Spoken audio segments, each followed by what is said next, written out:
जय हिंद दोस्तों। तो इस वीडियो में हम बात करेंगे बिहार के बजट की। तो देखिए, बिहार का जो बजट है वो 3 मार्च 2025 को पेश किया गया। और किसने पेश किया? तो हमारे डिप्टी चीफ मिनिस्टर और फाइनेंस मिनिस्टर हैं सम्राट चौधरी जी। तो इनके द्वारा जो है ये बजट जो है पेश किया गया। और इस बार का जो बजट था वो 3,16,895 करोड़ रुपए का था। वहीं पिछले साल 2024-25 में 2,78,725 करोड़ का ये बजट था। यानी कि अगर हम पिछले साल के मुकाबले में देखेंगे तो इस साल के बजट में 38,169 रुपये की बढ़ोतरी की गई है। वहीं जो एनुअल स्कीम्स हैं, एनुअल स्कीम्स का मतलब होता है कि एक साल में सरकार के द्वारा जो भी योजनाएं चलाई जाती हैं, जो भी सरकारी योजनाएं लोगों के वेलफेयर के लिए, लोगों के लाभ के लिए जो सरकार योजना चलाती है उसको हम बोलते हैं एनुअल स्कीम्स। तो 2025-26 के लिए जो एनुअल स्कीम का जो एस्टीमेट है वो है 1,16,750 करोड़ रुपए। और पिछले साल 2024-25 में सरकार ने 1 लाख करोड़ रुपए जो है एनुअल स्कीम्स पे खर्च किए थे। यानी कि पिछले साल के कंपेरिजन में हम देखेंगे तो 16,750 करोड़ की बढ़ोतरी हुई है। वहीं 2025-26 में जो स्कीम एक्सपेंडिचर है, टोटल एक्सपेंडिचर का मतलब हो गया कि सरकार का जो टोटल खर्चा है उस टोटल खर्चे में से सरकार स्कीम पे कितना खर्च कर रही है, तो 36.84%। अगर मान लीजिए सरकार का 100 रुपये खर्च है तो उस 100 रुपये में से 36.84 रुपीज़ जो है सरकार स्कीम्स पे खर्च कर रही है। और 2025-26 में सरकार का जो कैपिटल एक्सपेंडिचर है वो 64,894 करोड़ रुपीज़ है। और 2025-26 में सरकार का जो कैपिटल एक्सपेंडिचर है वो 64,894 करोड़ रुपीज़ है। और ये जो है टोटल एक्सपेंडिचर का 20.48% है। अब इसमें देखिए क्या क्या चीज़ें आती हैं। तो इसमें आता है जनरल सर्विसेज, सोशल सर्विसेज और इकोनॉमिक सर्विसेज। जनरल सर्विसेज पे सरकार जो है 5,899 करोड़ रुपए खर्च करेगी। वहीं सोशल सर्विसेज पे 9,369 रुपये खर्च करेगी। और इकोनॉमिक सर्विसेज पे 25,262 करोड़ रुपए खर्च करेगी। यानी कि जो टोटल कैपिटल आउटले है वो हो गया 40,531 करोड़ रुपए का। इसके अलावा सरकार के द्वारा जो लोन लिया गया है, बिहार सरकार ने जो भी लोन लिया है, तो 2025-26 में लोन का रिपेमेंट करने के लिए 1,694 करोड़ रुपए खर्च किए जाएंगे। और ये लोन सेंट्रल गवर्नमेंट के द्वारा दिया गया है। वहीं इंटरनल लोन के लिए जो है 21,124 करोड़ रुपए खर्च किए जाएंगे। तो इस साल टोटल जो बिहार सरकार है वो 22,819 करोड़ रुपए खर्च करेगी लोन को रीपे करने के लिए, यानी जो लोन लिया गया था उसको चुकाने के लिए। और इस साल बिहार सरकार ने अनाउंस किया है कि बिहार सरकार जो है 1,543 करोड़ रुपए का लोन देगी, जिसमें से 1,000 करोड़ रुपए का लोन जो है वो Bihar student credit card scheme के अंतर्गत दिया जाएगा। जो भी स्टूडेंट हैं जिनके पास क्रेडिट कार्ड है तो यहाँ पे जो है 1,000 करोड़ रुपए का लोन दिया जाएगा। उसके बाद 395.95 करोड़ रुपए का लोन जो है वो विलेज और स्मॉल इंडस्ट्रीज़ को दिया जाएगा। और 78 करोड़ रुपए का लोन पावर प्रोजेक्ट कंपनीज़ को दिया जाएगा। और 39 करोड़ रुपए का लोन दिया जाएगा गवर्नमेंट एम्प्लॉयज़ को। और इस फाइनेंशियल ईयर से पहले जो बिहार गवर्नमेंट ने लोन दिए थे उस लोन की वजह से जो है सरकार के पास 525 करोड़ रुपए आएंगे। अब बात करते हैं टोटल रेवेन्यू एक्सपेंडिचर की। तो देखिए, जो टोटल रेवेन्यू एक्सपेंडिचर है वो एस्टिमेट किया जा रहा है कि 2,52,000 करोड़ के आसपास होगा। और ये जो है टोटल एक्सपेंडिचर का 79.52% है। यानी सरकार जो टोटल खर्च कर रही है उसमें से रेवेन्यू एक्सपेंडिचर कितना है, तो 79.52% है। और इस साल बिहार सरकार अपने एम्प्लॉयज़ को सैलरी देने के लिए लगभग 81,000 करोड़ रुपए इन्वेस्ट करेगी। वहीं पेंशन देने के लिए जो है 33,389 करोड़ रुपए देगी। और इंटरेस्ट पेमेंट यानी सरकार द्वारा जो लोन लिए गए थे उसका ब्याज चुकाने के लिए जो है लगभग 23,000 करोड़ रुपए दिए जाएंगे। इसके अलावा लोन के रीपेमेंट में लगभग 22,819 करोड़ रुपए जाएंगे। और इस साल का जो हमारा टोटल रेवेन्यू रिसीट है, रेवेन्यू रिसीट का मतलब होगा कि आने वाले साल में सरकार जो है कितना पैसा रेवेन्यू अर्न करेगी। तो एस्टिमेट किया जा रहा है कि लगभग 2,60,831 करोड़ रुपए जो है रेवेन्यू रिसीट होगा बिहार सरकार का। अब देखते हैं कि सरकार का जो ये रेवेन्यू है ये कहाँ कहाँ से आएगा। तो पहले बात करते हैं टैक्स रेवेन्यू की। तो टैक्स रेवेन्यू यानी इनके खुद के सोर्स से अपने टैक्सेस जो स्टेट टैक्स लगाती है उसकी वजह से 59,520 करोड़ रुपीज़ आएंगे। और इस अमाउंट में से लगभग 46,500 करोड़ आएगा कॉमर्शियल टैक्स से। और 8,250 करोड़ आएगा स्टैम्प एंड रजिस्ट्रेशन फीस से। 4,070 करोड़ आएगा ट्रांसपोर्ट के टैक्स से। और 700 करोड़ आएगा किससे, तो लैंड रेवेन्यू से। इसके अलावा गवर्नमेंट के कुछ नॉन टैक्स रेवेन्यू भी हैं जिसमें माइनिंग आता है। तो माइनिंग से सरकार जो है 3,850 करोड़ जो है अर्न करेगी। और वहीं इंटरेस्ट रिसीट से लगभग 2,474 करोड़ रुपीज़ आएंगे।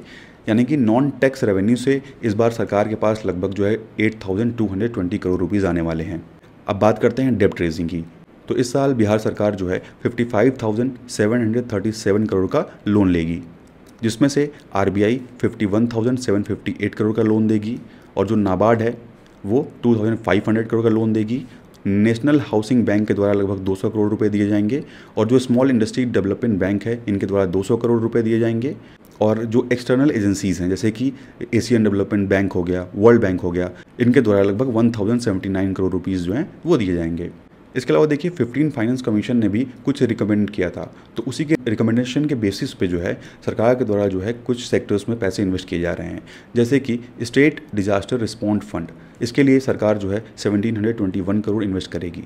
वहीं जो पंचायती राज लोकल बॉडीज़ हैं इसके लिए 4012 करोड़ रुपीज़, अर्बन बॉडीज़ के लिए 2160 करोड़ रुपीज़ और जो हेल्थ प्रोजेक्ट्स हैं इसके लिए 1311 करोड़ रुपीज़।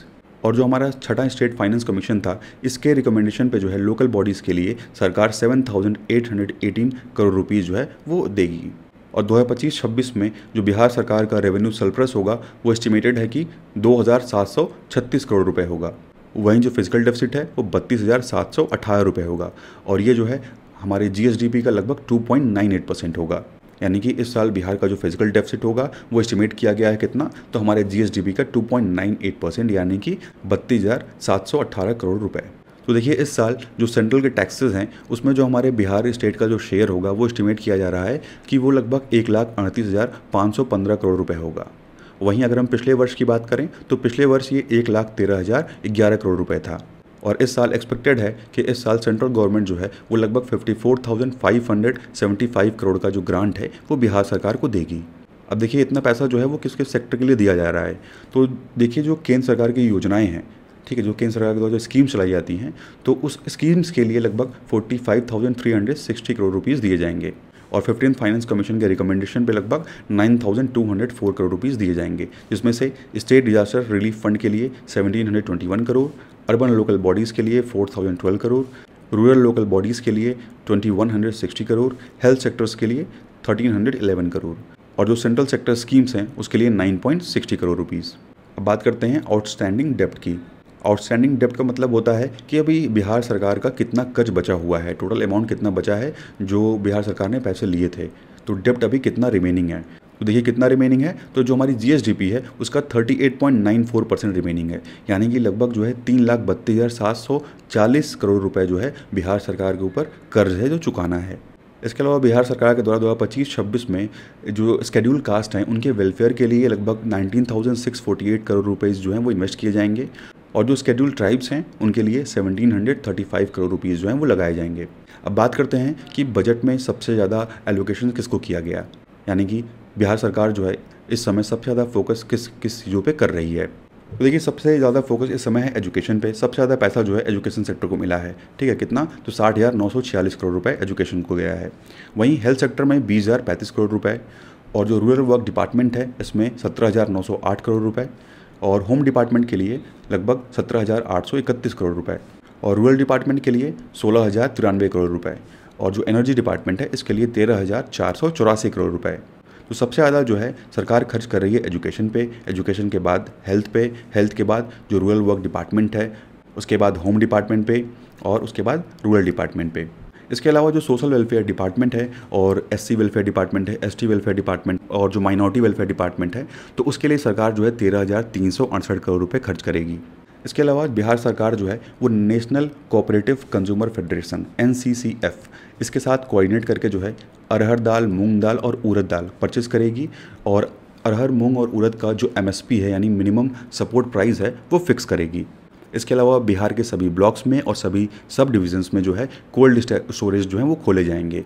इसके अलावा फेयर प्राइस और बेटर मार्केटिंग फैसिलिटी अवेलेबल करवाने के लिए जो है जो primary vegetable producer cooperative society है यानी PVCS है, इसके साथ मिलके Bihar state vegetable processing and marketing federation यानी कि जो वेजफेड है, ये दोनों साथ में मिलकर काम करेंगे और तरकारी शुदा खोलेंगे। और ये तरकारी शुदा जो है ये ब्लॉक स्तर पे जो है ओपन किया जाएगा और ये जो तरकारी शुदा है ये एक फेयर प्राइस और लोगों को बेटर मार्केटिंग फैसिलिटी प्रोवाइड करता है। तो कौन कौन मिलकर इसको खोल रहा है, तो इसको याद रखिएगा, primary vegetable producer cooperative society और बिहार की state vegetable processing and marketing federation. इसके अलावा हर पंचायत में सरकार जो है एक मैरिज हॉल बनाएगी और इन मैरिज हॉल में जो है शादियां काफ़ी कम रेट पे हुआ करेंगी और इस मैरिज हॉल को कंट्रोल या ऑपरेट करने का काम जो है वो वुमेन्स के द्वारा ही किया जाएगा, यानी ऐसी महिलाएं जो सेल्फ हेल्प ग्रुप में काम करती हैं तो उन्हीं महिलाओं के द्वारा जो है इस मैरिज हॉल को जो है ऑपरेट किया जाएगा। इसके अलावा जिस तरीके से पटना में महिला हाट का आयोजन किया गया था, उसी तरीके से जो है बाकी बड़े बड़े शहरों में जहाँ भी वेंडिंग जोन्स हैं, जहाँ पे जो दुकानें लगाई जाती हैं, तो अब वहाँ महिलाओं के लिए अलग से स्पेस बनाई जाएगी। इसके अलावा जिम ऑन व्हील का शुरुआत किया जाएगा पटना में, और इस जिम ऑन व्हील्स में जो है जो ट्रेनर होंगी यहाँ पे वो भी महिलाएं होंगी। और बिहार के सभी डिस्ट्रिक्ट्स में जो है बस स्टैंड अब खोले जाएंगे। बिहार सरकार के द्वारा जो है Bihar industrial investment promotion policy लेकर आया जाएगा, और इसकी वजह से क्या होगा, जो इंडस्ट्रीज़ होंगी वो बिहार में आएंगी, यानी कि जो इंडस्ट्रीज़ हैं वो हमारे बिहार में इन्वेस्ट करें, यहाँ पे आएँ, तो इसी के लिए ये पॉलिसी जो है लेके आई जा रही है। इसके अलावा बिहार सरकार जो है वो Bihar biofuel production promotion policy भी प्रिपेयर कर रही है, जिसकी वजह से हमारे स्टेट में जो बायोफ्यूल्स का प्रोडक्शन है वो इंक्रीज़ होगा। तो हमारे स्टेट में बायोफ्यूल के प्रोडक्शन को प्रमोट करने के लिए, इंक्रीज़ करने के लिए सरकार जो है ये पॉलिसी लेके आएगी। इसके अलावा बिहार में जो है कंप्रेस्ड बायोगैस यूनिट्स भी सेटअप किए जाएंगे, यानी कि बिहार आप देखेंगे तो बिहार सरकार जो है इस समय काफ़ी रिन्यूएबल एनर्जी पे फोकस कर रही है। और बिहार सरकार के द्वारा बिहार फूड प्रोसेसिंग पॉलिसी भी लेके आया जाएगा, और इसका ऑब्जेक्टिव ये है कि जो किसानों की इनकम है उसको इंक्रीज़ किया जाए और सस्टेनेबल इंडस्ट्री डेवलपमेंट की तरफ फोकस करना मेन गोल है, ताकि लोगों के लिए नई नई अपॉर्चुनिटीज़ जो है वो क्रिएट किया सके, डेवलप किया जा सके। इसके अलावा सरकार जो है बिहार फार्मास्यूटिकल प्रमोशन पॉलिसी भी लाएगी, जिसके अलावा जो फार्मास्यूटिकल सेक्टर है उसमें भी हमको जो है ग्रोथ देखने को मिलेगा। और बिहार के इकोनॉमिक डेवलपमेंट में जो प्लास्टिक का मैन्युफैक्चरिंग सेक्टर है ये भी काफ़ी इंपॉर्टेंट रोल प्ले कर रहा है। इसके लिए बिहार सरकार जो है Bihar plastic manufacturing promotion policy लेके आएगी, और इस पॉलिसी के तहत जो प्लास्टिक मैन्युफैक्चरिंग है उसके लिए रूल्स एंड रेगुलेशंस बनाए जाएंगे। और गवर्नमेंट के द्वारा जैगरी के लिए जो है, जैगरी यानी गुड़ के लिए जो है सेंटर ऑफ एक्सीलेंस का निर्माण किया जाएगा पूसा में। पूसा कहाँ पड़ता है, तो समस्तीपुर में पड़ता है। तो समस्तीपुर में जैगरी के लिए, गुड़ के लिए सेंटर ऑफ एक्सीलेंस जो है वो इस्टेब्लिश किया जाएगा। इसके अलावा इंडिया के कई बड़े बड़े शहरों में माइग्रेशन काउंसलिंग कम रजिस्ट्रेशन सेंटर खोले जाएंगे। माइग्रेशन काउंसलिंग कम रजिस्ट्रेशन सेंटर्स क्या होते हैं, तो मान लीजिए कि जैसे जो बिहार के वर्कर्स हैं वो इंडिया में काफ़ी जगह फैले हुए हैं, तो जो मेन सिटीज़ है जहाँ पे वो काम कर रहे हैं, तो उन्हीं की काउंसलिंग के लिए, उन्हीं की बेनिफिट के लिए ये जो काउंसलिंग सेंटर्स हैं ये इस्टेब्लिश किए जाएंगे। कहाँ कहाँ इस्टेब्लिश किए जाएंगे, तो देखिए हैदराबाद, बेंगलुरु, मुंबई, दिल्ली, कोलकाता, गुवाहाटी, सूरत, लुधियाना, कोयम्बटूर और चेन्नई। तो यहाँ पे ये सेंटर्स जो है माइग्रेशन सेंटर्स ये इस्टेब्लिश किए जाएंगे वर्कर्स के वेलफेयर के लिए। अभी प्रेजेंट टाइम में हम देखेंगे तो हमारे बिहार में जो है लगभग 534 ब्लॉक्स हैं, जिसमें से 358 ब्लॉक्स में से कोई भी एफिलिएटेड या गवर्नमेंट डिग्री कॉलेज नहीं है, यानी कि 534 ब्लॉक्स में से 358 ब्लॉक ऐसे हैं जहाँ पे कोई भी गवर्नमेंट या जो सरकारी कॉलेज से एफिलिएटेड कॉलेज होता है वो नहीं है। तो अब क्या किया जाएगा कि हर ब्लॉक में कम से कम एक कॉलेज, जो कि गवर्नमेंट भी हो सकता है या प्राइवेट भी हो सकता है, तो एक कॉलेज खोले जाने का लक्ष्य है बिहार सरकार का। इसके अलावा क्लास 1 से लेके क्लास 10 तक के बच्चों के लिए जो स्कॉलरशिप रेट है उसको डबल किया जाएगा। ठीक है, तो इसमें जनरल बच्चे के लिए भी है और माइनॉरिटीज़ के लिए भी है। तो क्लास 1 से लेके क्लास 10 तक के बच्चों के लिए जो स्कॉलरशिप रेट है उसको सरकार डबल करेगी। इसके अलावा बिहार सरकार के द्वारा जो है प्राइवेट मेडिकल कॉलेजेस भी खोले जाएंगे, और ये प्राइवेट मेडिकल कॉलेज खोलने में जो है सरकार भी हेल्प करेगी। इसके अलावा सरकारी मेडिकल कॉलेजेस भी खोले जाएंगे जो कि पीपीपी मॉडल पे बेस्ड होंगे, यानी कि पब्लिक प्राइवेट पार्टनरशिप। तो इन मेडिकल कॉलेजेस को जो है पीपीपी मॉडल पे ओपन किया जाएगा, और गवर्नमेंट जो है वो public health care management cadre का भी निर्माण करेगी। इसके अलावा लोगों की हेल्थ को ध्यान में रखते हुए जो है गवर्नमेंट के द्वारा city medical facility centres establish किए जाएंगे, और टोटल 108 मेडिकल सेंटर्स जो हैं वो हमारे बिहार के 9 डिविजन्स में खोले जाएंगे। और कैंसर से लड़ने के लिए बिहार सरकार जो है बिहार कैंसर केयर सोसाइटी को इस्टेब्लिश करेगी, और बेगूसराय में सरकार जो है एक कैंसर हॉस्पिटल का भी निर्माण करेगी। और जो chief minister backward class and extremely backward class pre matric scholarship scheme है, इसके अमाउंट को डबल कर दिया जाएगा, और ये स्कीम जो है वो शेड्यूल कास्ट और schedule tribes, other backward caste और एक्सट्रीमली बैकवर्ड क्लास इन सभी को इंक्लूड करती है। तो 1 से लेके 10 तक के जो बच्चे हैं, क्लास 1 से लेके क्लास 10 तक के बच्चे हैं, तो इनके लिए जो है इस योजना के अंतर्गत जो स्कॉलरशिप है वो डबल कर दिया जाएगा। इसके अलावा देखिए CM SC/ST hostel grant scheme, इस स्कीम के तहत जो है पहले 1000 रुपये पर मंथ दिए जा रहे थे, और इसको बढ़ा के अब 2000 रुपये पर मंथ कर दिया गया है। और बिहार सरकार स्पोर्ट्स पे भी फोकस कर रही है, और बिहार सरकार के द्वारा जो है आउटडोर स्टेडियम्स हर ब्लॉक में ओपन किया जाएगा, और लोगों को साइबर अटैक से बचाने के लिए जो है Bihar state data centre project जो है स्टार्ट किया जाएगा। और नेचुरल डिज़ास्टर से लोगों को प्रिवेंट करने के लिए डिज़ास्टर रिकवरी को स्टैब्लिश किया जाएगा। इसके अलावा सरकार जो है महिलाओं पे भी काफ़ी फोकस कर रही है और हमारी जो मेजर सिटीज़ हैं वहाँ पे अब पिंक बस जो है महिलाओं के लिए स्टार्ट किया जाएगा। और उस पिंक बस में जो ड्राइवर है और जो कंडक्टर हैं वो भी महिलाएं ही होंगी। और जो BSRTC है यानी कि जो बिहार स्टेट रोड ट्रांसपोर्ट है उसमें अब 33% रिजर्वेशन दिया जाएगा महिलाओं को। यानी कि अगर BSRTC में कोई वैकेंसी आती है अब तो उसमें 33% सीट जो है वो महिलाओं के लिए रिजर्व होगी। और अगर महिलाएं ई-रिक्शा खरीदती हैं या टू व्हीलर खरीदती हैं कॉमर्शियल पर्पज़ से, ठीक है, मतलब कॉमर्शियल अब बिज़नेस करने के लिए, ई-रिक्शा चलाने के लिए या ओला या उबर में जो है टू व्हीलर्स का यूज़ करने के लिए, अगर वो कॉमर्शियल पर्पज़ के लिए अगर टू व्हीलर या ई-रिक्शा खरीद रही हैं तो उस पर जो है उनको कैश ग्रांट भी दिया जाएगा। और ऐसा इसलिए किया जा रहा है ताकि जो वुमेन का पार्टिसिपेशन है वर्क फोर्स में उसको इंक्रीज़ किया सके, क्योंकि women participation at work force में आप देखेंगे तो बिहार काफ़ी पीछे है। तो इसी चीज़ को इंक्रीज़ करने के लिए, बढ़ाने के लिए जो है ये स्टेप्स सरकार ने लिए हैं। इसके अलावा गाड़ी चलाने की ट्रेनिंग देने के लिए भी जो है ट्रेनिंग सेंटर्स ओपन किए जाएंगे और इसमें जो महिलाएं होंगी वही ट्रेनिंग भी देंगी। इसके अलावा सरकार काफ़ी फोकस कर रही है रिन्यूएबल एनर्जी पे, तो उसी को देखते हुए जो है सोलर पावर प्लांट्स इस्टेब्लिश किए जा रहे हैं। और जैसे आप देखे होंगे कि जो कैनाल्स के आसपास जो खाली जगह होती है तो उस खाली जगह में जो है जो सोलर पावर प्लांट है वो लगाया जाएगा। और पोल्यूशन को कंट्रोल करने के लिए Bihar clean air transformation project भी स्टार्ट किया जाएगा। इसके अलावा जो सरकार है वो काफ़ी टूरिज़्म पे फोकस कर रही है और उसी को देखते हुए अब रिलीजियस टूरिज़्म जो स्कीम है वो फेस्टिवल्स पे लाई जाएंगी। और ये जो रिलीजियस टूरिज़्म स्कीम होगा इसमें भी जो महिलाएं होंगी वो खुल के पार्टिसिपेट करेंगी और महिलाओं को एज टूरिस्ट गाइड जो है ट्रेन किया जाएगा।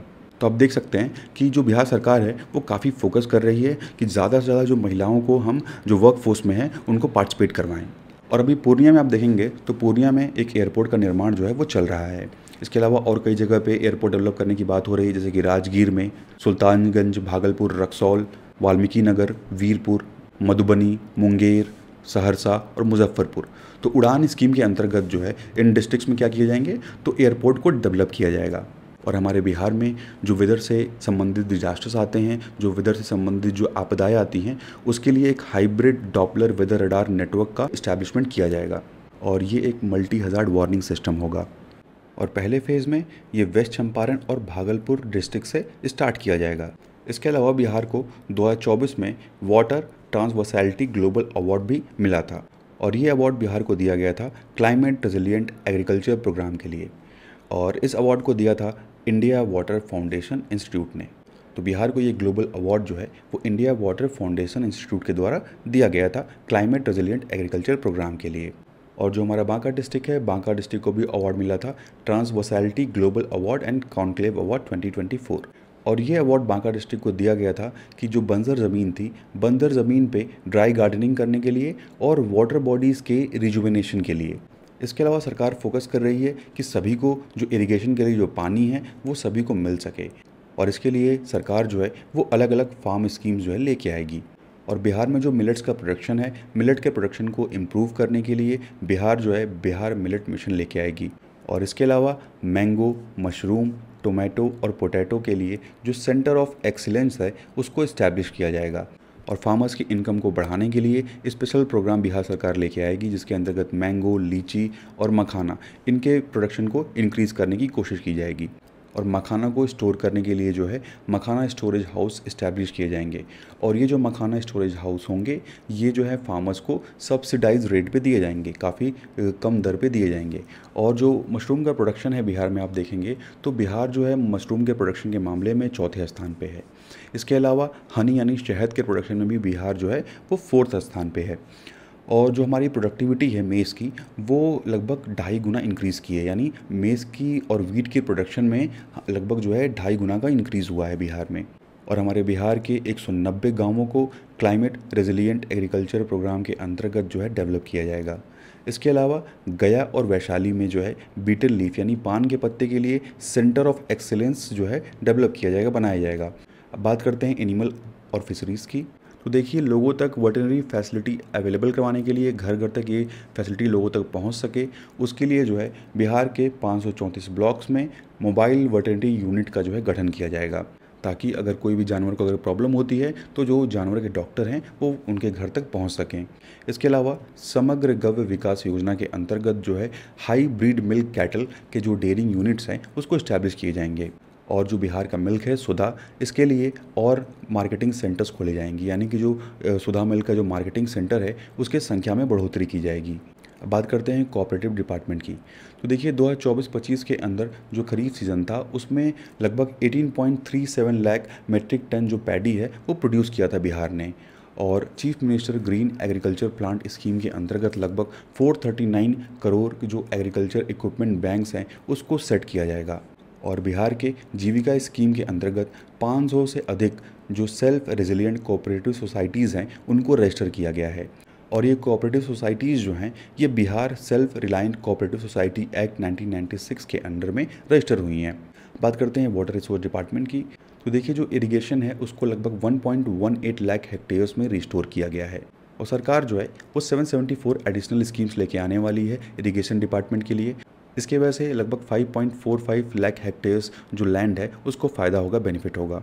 इसके अलावा जो वेस्टर्न कोशी कैनल प्रोजेक्ट है इसके अंतर्गत जो कोसी रिवर है इसके सिल्ट को क्लीन किया जाएगा, यानी जो नदी का तय है उसको साफ़ किया जाएगा। और इसकी वजह से मधुबनी के 19 ब्लॉक्स को फ़ायदा होगा और दरभंगा डिस्ट्रिक्ट के 5 ब्लॉक्स को फ़ायदा होगा।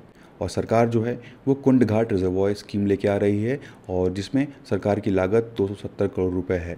और इस रिजर्वॉयर का मकसद ये है कि जमुई में भंवर नदी के आसपास आप देखेंगे तो वहाँ पे बहुत सूखा एरिया है, तो इसीलिए यहाँ पे रिजर्वॉयर का निर्माण किया जा रहा है। इसके अलावा औरंगाबाद और गया में जो नॉर्थ कोयल रिजर्वॉयर है इसका जो है कुछ काम बचा हुआ है, तो उसी को कंप्लीट करने के लिए सरकार ने जो है 1367 करोड़ और रिलीज़ किए हैं। और सरकार के द्वारा बिहार शरीफ में जो है मधुबन रिजर्वॉयर का कंस्ट्रक्शन किया जाएगा जिसके लिए 1110 करोड़ रिलीज़ किए गए हैं। और इसकी वजह से जो गंगा नदी का पानी है वो बिहार शरीफ में आएगा। और कोशी मेची लिंक प्रोजेक्ट के तहत लगभग 6282 करोड़ रुपीज़ जो हैं वो रिलीज़ किए गए हैं। और हमारे बिहार के ईस्ट चंपारण, मुजफ्फरनगर, सीतामढ़ी और शिवहर में जो है वहाँ पे जो रिवर्स हैं उनको लिंक करने के लिए और ऐसी रिवर्स जो सूख गई हैं उनको रिवाइव करने के लिए सरकार ने 130 करोड़ रुपीज़ रिलीज़ किए हैं। और बागमती रिवर और बूढ़ी गंडक रिवर को लिंक करने के लिए जो है शांतिधर स्कीम स्टार्ट की गई है। तो इस स्कीम के अंतर्गत बागमती और बूढ़ी गंडक रिवर को जो है समस्तीपुर में लिंक किया जाएगा। इसके अलावा गंडक रिवर, माही रिवर और गंगा रिवर इनको जो है लिंक किया जाएगा जिसकी वजह से गोपालगंज, सिवान और सारण डिस्ट्रिक्ट को फ़ायदा होगा। बात करते हैं पंचायती राज की। तो देखिए हमारे बिहार में टोटल 8053 ग्राम पंचायत है और इन ग्राम पंचायत में से लगभग 1563 ग्राम पंचायत की जो बिल्डिंग है वो कंप्लीट हो चुकी है। इसके अलावा 4.79 लाख वाट्स में जो सोलर लाइट्स हैं उनको इंस्टॉल किया जा चुका है। और CM rural street light scheme के अंतर्गत लगभग 15 लाख लाइट्स को और इंस्टॉल किया जाएगा, यानी 15 लाख जो लाइट्स हैं उनको इंस्टॉल किया जाएगा under CM rural street light scheme. अब बात करते हैं रूरल डेवलपमेंट डिपार्टमेंट के बारे में। तो देखिए जीविका प्रोजेक्ट जो था उसका एम था कि रूरल पॉवर्टी को ख़त्म करना है, इरेडिकेट करना है। और आईएम कोलकाता की हेल्प से 150 जीविका सिस्टर्स को जो है ट्रेनिंग दिया गया है और उनको जो है एंटरप्रेन्योरशिप के फील्ड में ट्रेन किया गया है। इसके अलावा जो है लगभग 10.63 लाख जो सेल्फ हेल्प ग्रुप्स हैं वो बनाए गए हैं जीविका स्कीम के अंतर्गत, यानी कि लगभग बिहार में आप देखेंगे तो 131 लाख फैमिली इन्वॉल्व हैं इस जीविका स्कीम के अंतर्गत। तो 10.63 लाख जो सेल्फ हेल्प ग्रुप्स हैं वो बने हैं जीविका स्कीम के अंतर्गत। अब देखिए जीविका के अंतर्गत ही पटना में जो है सरस मेला ऑर्गेनाइज़ किया गया था और इस सरस मेला की वजह से जो स्मॉल एंड मीडियम इंटरप्राइजेज़ हैं इनको जो है अच्छा मौका मिला था ग्रो करने के लिए, यानी कि इस मेला में अपना प्रचार करने के लिए जो है काफ़ी अच्छी अपॉर्चुनिटी यहाँ पे इनको मिली थी। तो इसी को देखते हुए क्या किया गया कि अब जितने भी डिस्ट्रिक्ट्स हैं सभी डिस्ट्रिक्ट के हेडक्वार्टर में जो है ये सरस मेला ऑर्गेनाइज़ किया जाएगा। और अभी तक बिहार में 35.89 लाख जो महिलाएं हैं उनके द्वारा जो एग्रीकल्चर है उसमें एग्रीकल्चर टेक्नोलॉजी का यूज़ किया जा रहा है। और इसी की वजह से क्या हुआ है कि बिहार में 70 फार्मर प्रोड्यूसर कंपनीज़ की जो मालिक हैं वो महिलाएं हैं, यानी कि ये फार्मर कंपनीज़ जो हैं वो महिलाओं के द्वारा रन किए जा रहे हैं। और हमारे यहाँ प्रधानमंत्री आवास योजना ग्रामीण के अंतर्गत 2.43 लाख हाउसेज़ का निर्माण किया गया है। अब बात करते हैं वाटर लाइफ ग्रीनरी के बारे में। तो देखिए पिछले 5 सालों में काफ़ी इंपॉर्टेंट अचीवमेंट रहे हैं वाटर लाइफ ग्रीनरी के, क्योंकि इस कैंपेन को COP28 मीटिंग जो कि दुबई में हुई थी वहाँ पे इसको एप्रिसिएट किया गया था। इसके अलावा जो 4th नेशनल अवार्ड था 2022 का उसमें बिहार का 3रा स्थान था। और बिहार में स्वच्छ भारत मिशन ग्रामीण के अंतर्गत 1.43 फैमिलीज़ को जो है टॉयलेट अलॉट हो चुके हैं और लगभग 115.60 लाख हाउस होल्ड्स में जो टॉयलेट्स हैं उनका निर्माण हो चुका है। और हमारे बिहार में 8053 पंचायत, 543 ब्लॉक, 101 सब डिवीजन्स, 38 डिस्ट्रिक्ट को ओपन डेफिकेशन फ्री डिक्लेयर कर दिया गया है। और गोवर्धन स्कीम के अंतर्गत डिस्ट्रिक्ट लेवल पे जो है बायोगैस का प्रोडक्शन स्टार्ट किया जाएगा। बात करें अर्बन डेवलपमेंट की, तो अर्बन डेवलपमेंट में देखेंगे तो स्मार्ट सिटी मिशन बिहार के द्वारा स्टार्ट किया गया है और इसके अंतर्गत क्या किया जाएगा कि भागलपुर को दिया गया है 980 करोड़ रुपए, पटना को 836 करोड़, मुजफ्फरपुर को 886 करोड़ और बिहार शरीफ को 755 करोड़। तो ये सिटीज़ जो हैं इनको स्मार्ट सिटीज़ में कन्वर्ट करने का प्लान है। बात करते हैं इंडस्ट्री डिपार्टमेंट की, तो देखिए पटना, मुजफ्फरपुर और पूर्णिया की ही लाइन पे जैसे यहाँ पे खादी मिल खोला गया था, उसी तरीके से अब दरभंगा, मुंगेर, गया, सारण, भागलपुर और सहरसा में भी जो खादी मिल है उसको ओपन किया जाएगा। और बिहार सरकार ने 423 कंपनीज़ के साथ मेमोरेंडम ऑफ अंडरस्टैंडिंग साइन किया है और जिसका टोटल जो अमाउंट है वो 1.80 लाख करोड़ है। तो देखिए जो नीति आयोग है, नीति आयोग जो है एक रिपोर्ट जारी करती है, सस्टेनेबल डेवलपमेंट गोल रिपोर्ट। तो 2023 और 24 की रिपोर्ट के अनुसार बिहार का क्लीन वाटर एंड सैनिटेशन में जो है 3rd स्थान था, यानी कि जो सस्टेनेबल डेवलपमेंट गोल 6 है उसमें जो है बिहार का 3rd स्थान था और बिहार का स्कोर था 98। इसके अलावा 2005 से 2024 के बीच में बिहार ने हेल्थ पे काफ़ी जो है एक्सपेंड किया है, यानी कि बिहार का जो हेल्थ पे एक्सपेंडिचर है वो 13 गुना बढ़ चुका है और इसी की वजह से जो लाइफ की एक्सपेक्टेंसी रेट है उसमें इंक्रीज़ देखने को मिला है। यानी 2006 से 2020 के बीच में जो लाइफ की एक्सपेक्टेंसी रेट है वो लड़कों में 3.7 ईयर से बढ़ी है और लड़कियों में 3 ईयर से बढ़ी है। और वहीं जो मैटरनल मोर्टेलिटी रेट है उसमें डिक्रीज़ हुआ है, 2004 से 2020 के बीच में 62% का डिक्रीज़ हुआ है। और जो इन्फेंट मोर्टेलिटी रेट है 2005 से 2020 के बीच में आप देखेंगे तो इन्फेंट मोर्टेलिटी रेट में 56% का डिक्लाइन देखने को मिला है। और ये सब क्यों हुआ है? क्योंकि बिहार सरकार जो है काफ़ी हेल्थ पे इन्वेस्ट कर रही है, फोकस कर रही है। अब बात करते हैं कंस्ट्रक्शन के बारे में। तो देखिए बापू टावर जो है वो पटना में बनाया गया है जिसमें 129 करोड़ रुपए लगे हैं। इसके अलावा पटना कलेक्ट्रेट बिल्डिंग में 186 करोड़ रुपीज़ लगाए गए हैं। वाल्मीकि कॉम्प्लेक्स जो कि वाल्मीकि नगर वेस्ट चंपारण में पड़ता है इसमें 120 करोड़ रुपए।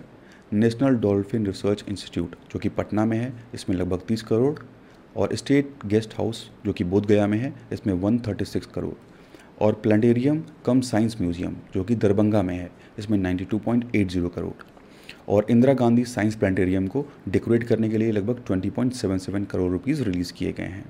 और वहीं 7 निश्चय फेज़ 1 के अंतर्गत हमारे बिहार के 31 डिस्ट्रिक्ट्स में जो इंजीनियरिंग कॉलेजेस हैं इनका कंस्ट्रक्शन कंप्लीट हो चुका है।